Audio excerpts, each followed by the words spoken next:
बिस्मिल्लाहिर्रहमानिर्रहीम। Practice number 4 है हमारे पास।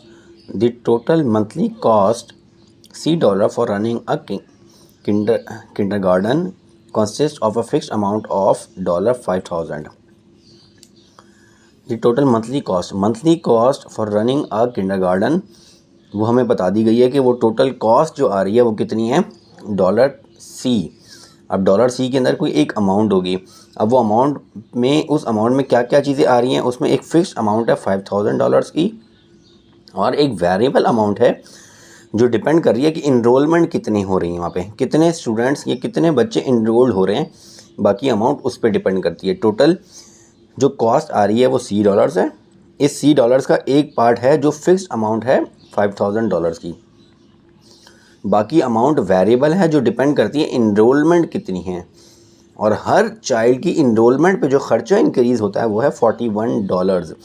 इट मीन्स डैट अगर हमारे पास 10 बच्चे होंगे, 10 स्टूडेंट इनरोल्ड होते हैं, तो 10 multiply by 41 plus fixed amount of 5,000, तो टोटल कॉस्ट C आ जाएगी हमारे पास।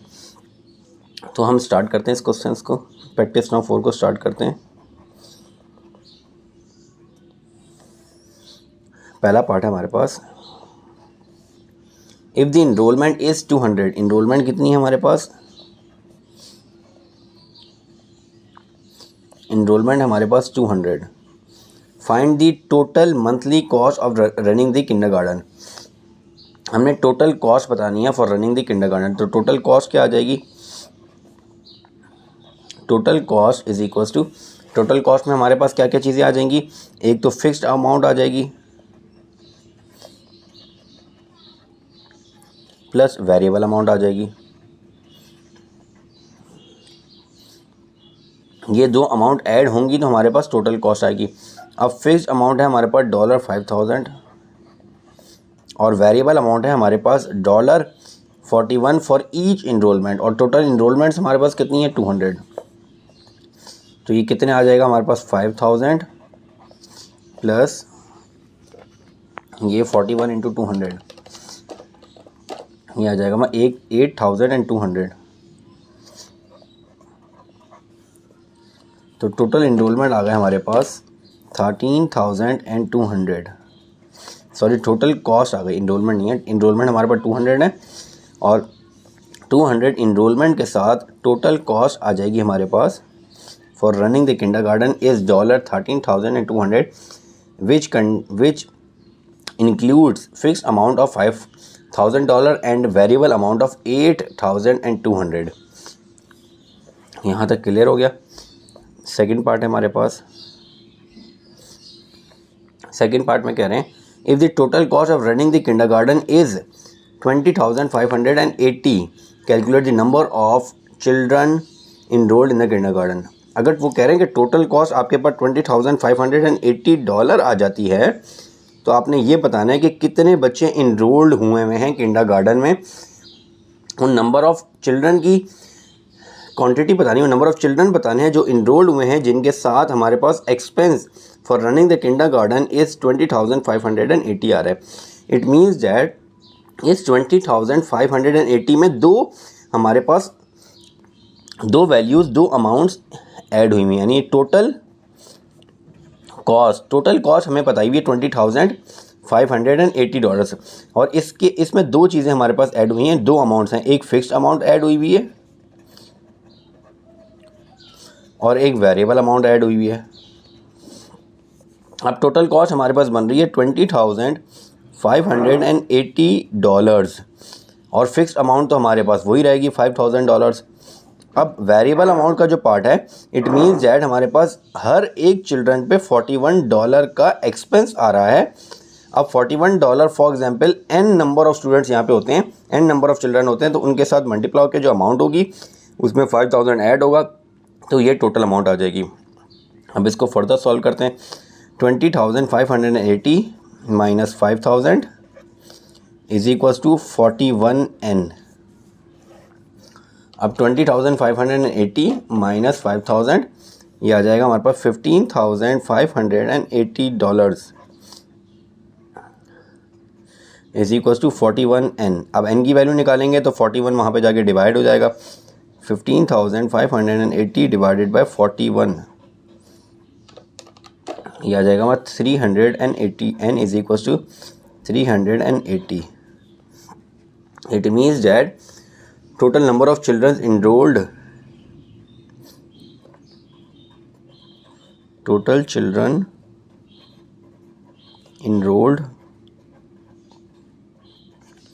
is 380. जो टोटल चिल्ड्रन इनरोल्ड हुए हैं वो कितने हैं? 380 चिल्ड्रंस. थर्ड पार्ट में कह रहे हैं write down the formula connecting C and N where N is the number of children enrolled in the kindergarten. हमने क्या करना है? कनेक्टिंग फार्मूला निकालना है बिटवीन सी एंड एन. तो थर्ड पार्ट में हमने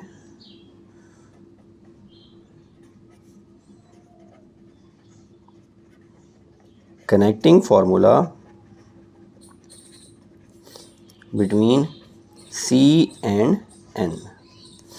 अब हमारे पास यहाँ पे सी टोटल कॉस्ट है इन डॉलर्स. ये टोटल कॉस्ट कैसे आएगी?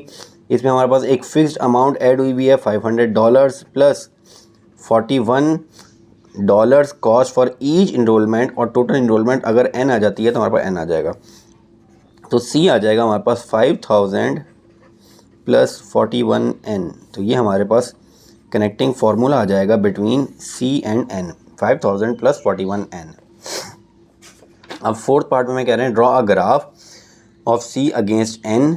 Is c directly proportional to n? Use the graph to explain your answer. c और ग्राफ के दरम्यान हमने c एंड n के दरम्यान में हमने ग्राफ ड्रॉ करना है और फिर बताना है c और n डायरेक्टली प्रोपोर्शनल हैं या नहीं.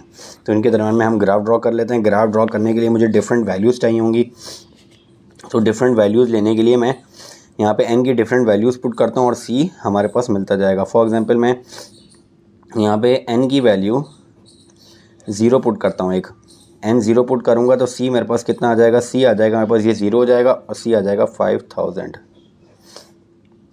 और फॉर एग्जांपल n की वैल्यू मैं 10 पुट कर देता हूँ. n 10 पुट करूँगा तो कितना आ जाएगा मेरे पास? 41 मल्टीप्लाई बाई 10, 410 प्लस 5,000. तो ये आ जाएगा मेरे पास. अगर मैं फॉर एग्जांपल यहाँ पे एक वैल्यू अगर मैं 10 पुट करता हूँ तो ये आ जाएगा c आ जाएगा 5,410. अगर फॉर एग्जांपल n 5 ले लेता हूँ, n 5 लूँगा तो मेरे पास 5,000 41 मल्टीप्लाई होगा 5 के साथ प्लस 5,000. तो मेरे पास टोटल कॉस्ट आ जाएगी 5,205. तो ये 3 डिफरेंट वैल्यूज़ हमने निकाल ली. ये c की वैल्यू आ गई और इस टाइम पे n 5 था. अब इनका ग्राफ ड्रॉ कर लेते हैं. ये मैंने ग्राफ ड्रॉ कर लिया. हमारे पास 3 वैल्यूज़ आ रही. हमने 3 डिफरेंट वैल्यूज़ निकाली. n 0 पे 5,000, n 5 पे 5,205 और n 10 पे 5,410.